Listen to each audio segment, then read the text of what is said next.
Look at these leaves. Oh, I wish I can get into a plant cell and discover its beauty. Ben heard a sudden voice telling him to get ready, as his dream will become true.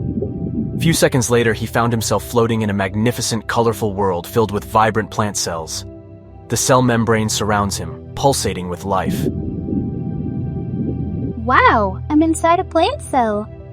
I've always wanted to explore the inner workings of a plant cell. This is incredible. I'm truly swimming in the gel-like structure cytoplasm that fills the interior of a cell. It looks like it plays several essential roles in supporting cellular functions, such as cellular organization and transport, metabolic reactions, and storage. And this should be the nucleus that controls the cellular activity as it stores genetic information in the form of DNA. It's surrounded by a porous nuclear envelope. Oh wow! These should be the DNA molecules that coiled around proteins to form chromosomes. It's amazing how these molecules carries the hereditary instructions that determine the characteristics, traits, and functions of living organisms. And this must be nucleolus.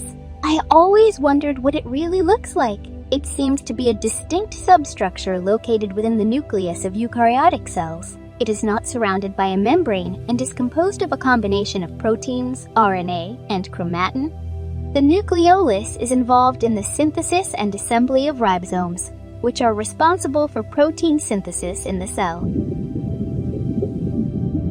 Let me check the endoplasmic reticulum, ribosomes, and Golgi body that I've read about in my biology book. I still remember they said that the rough endoplasmic reticulum consists of a network of interconnected tubules and flattened sacs called cisternae. The surface of the rough endoplasmic reticulum is studded with ribosomes, giving it a rough or granular appearance. The rough endoplasmic reticulum continuous with the outer membrane of the nuclear envelope, allowing for the transport of newly synthesized proteins from the ribosomes to the endoplasmic reticulum lumen. The rough endoplasmic reticulum works in coordination with other organelles, such as the Golgi apparatus and the cytoskeleton, to facilitate the processing, sorting, and transport of proteins to their appropriate destinations within the cell or for secretion outside the cell. As for the ribosomes, their essential structure found in the cell, required for protein synthesis. Ribosomes can be found bound to the endoplasmic reticulum or free in the cytoplasm. So these must be the smooth endoplasmic reticulum tubules, as they seem continuous with the rough endoplasmic reticulum, and can have regions that are closely associated with the rough endoplasmic reticulum. The smooth endoplasmic reticulum lacks ribosomes on its surface, distinguishing it from the rough endoplasmic reticulum. This organelle plays an important role in lipid metabolism, calcium storage, detoxification of toxic substances, and steroid hormone synthesis. Let me have a look at the Golgi apparatus before I move on.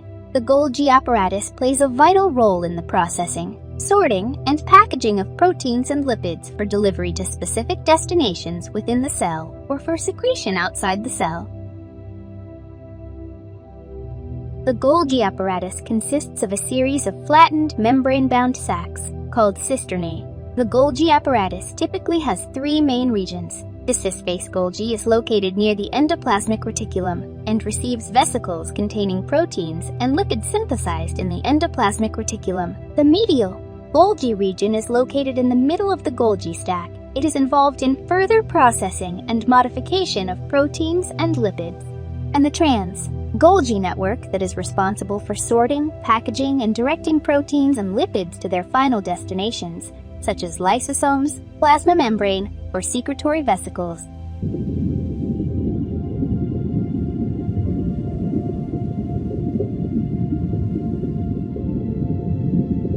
I have reached now the cell membrane. The cell membrane is made up of phospholipid bilayer. It is a selectively permeable barrier that surrounds the cell and separates the cell's internal environment, cytoplasm, from the external environment. Oh no, It's a bit hard for me to see the cell wall as it's the outer layer of the plant cell. Maybe I will visit while leaving. The cell wall as it's a rigid structure that surrounds the cell membrane in plant cells.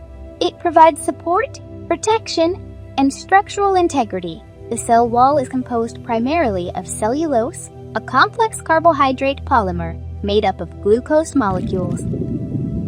Finally, here you are, the amazing mitochondria. I always appreciate your work. You really struggle to keep the cell energetic and alive. The mitochondria are the powerhouse of the cell as they are involved in energy production through a metabolic process called aerobic respiration. Mitochondria are double membrane-bound organelle found in eukaryotic cells. They have an outer membrane and a folded inner membrane.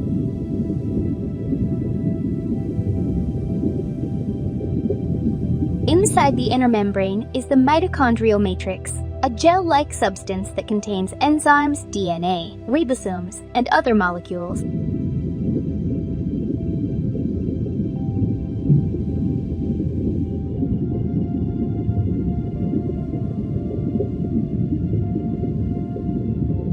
Oh wow! The plant central vacuole is really huge! It is definitely the largest organelle in a plant cell. The vacuole is responsible for various functions critical to plant growth, development, and survival, including storage and water balance. Where is this light coming from?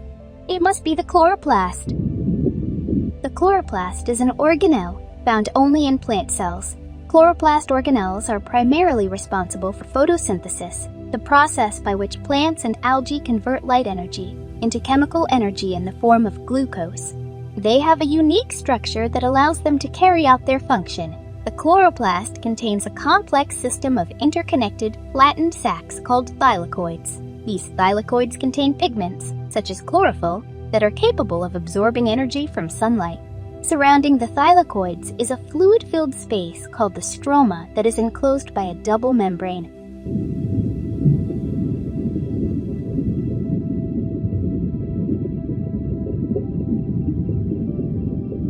This is a dream come true.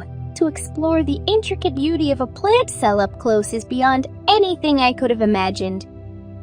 Ben wakes up, a wide smile on his face. He feels inspired and eager to continue his exploration of the world of biology.